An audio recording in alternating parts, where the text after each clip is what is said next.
I was 22, working the night audit at a mid-sized hotel off the interstate in Ohio.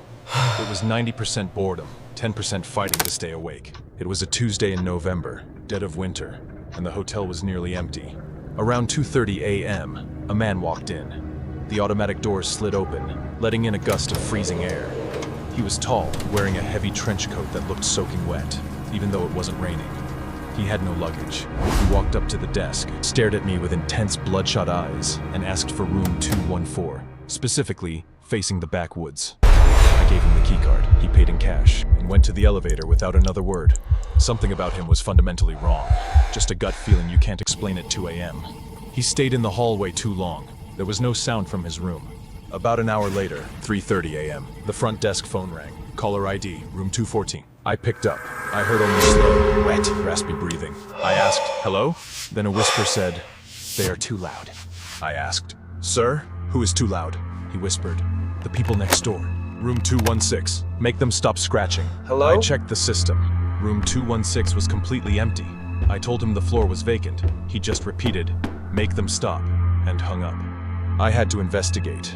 I grabbed the master key and went up. The hallway was dark. I checked 216. Nothing. I knocked on 214. No answer.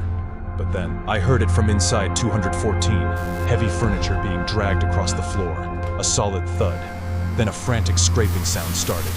I didn't wait. I backed away and ran downstairs. At 4 a.m., the fire alarm panel behind me started beeping. The door ajar warned. The second floor emergency exit door was wide open. I went back up to close it. As I slammed the fire door shut, I looked down the hall. The door to 214 was wide open. I froze and shined my light inside. The room was destroyed. The mattress was flipped. The TV smashed. The room was ruined, like a beast had been locked inside. The wall shared with 216 was shredded. Deep gouges, like someone had been clawing at it with their bare hands. Fingernails were embedded in the drywall. The man was gone. I ran for the exit and called the police. The police found nothing. Reviewing the footage, we saw him leave his room, walk to the exit, stand there smiling at the camera for 5 minutes, and then leave. Just the wind. We found out later that 10 years ago, room 216 was a utility closet. A maintenance man had died in there, trying to scratch through the wall to get help.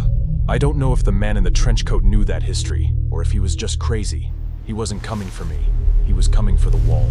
I quit that job 2 weeks later, but I still check the walls behind my bed sometimes.